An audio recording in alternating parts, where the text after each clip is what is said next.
নমস্কার। আপনি কবি সুবোধ সরকার। আপনাকে আমার কখনো ঈশ্বর বলে মনে হয়নি। আমি যখন ক্লাস 8-এর ছাত্র, ক্যান্সারে বাবা মারা গেছেন। 6 ভাই বোন, একবেলা ভাত জোটে, একবেলা জোটে না। হাতে সসপ্যান নিয়ে যখন পথে দাঁড়ানোর কথা, তখন আমার হাতে এসেছিল আপনার গীতবিতান। আপনাকে আমার ঈশ্বর বলে মনে হয়নি সেদিন। মনে হয়েছিল মানুষ। খেতে না পাওয়ার কি কষ্ট, সে কথা আপনার গীতবিতানে কোথাও লেখা ছিল না। ক্যান্সারের কি কষ্ট, সে কথাও লেখা ছিল না গীতবিতানে।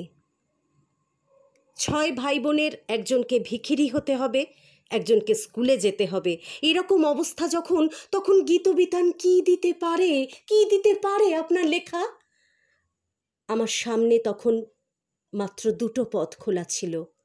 এক, নিম গাছের নিচে কাপড় পেতে বসে পড়া।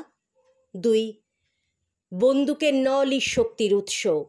চীনের চেয়ারম্যান আমাদের চেয়ারম্যান। দুদিকে 2 দেয়ালে লেখা 2টো স্লোগানের মাঝামাঝি দাঁড়িয়ে পড়া। কিন্তু আমি রাত জেগে আবিষ্কার করলাম, পাতায় পাতায় আপনি আমাকে লিখে রেখে গেছেন। পাতায় পাতায় সে কি হাহাকার, পাতায় পাতায় কি কষ্ট, পাতায় পাতায় কি ছটফটানি। বিন্দু বিন্দু ঝরে জল, জল নয় খিদে। হ্যাঁ, একটা গোটা পৃথিবীর খিদে লিখে গেছেন আপনি।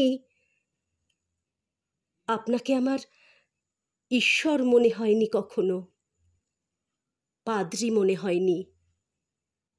আপনাকে মনে হয়েছিল খেতে না পাওয়া, বাবা মরে যাওয়া অভুক্ত একটা ছেলে, যে কিনা কৃষ্ণনগর স্কুলে এক বেঞ্চে আমার পাশে বসতো।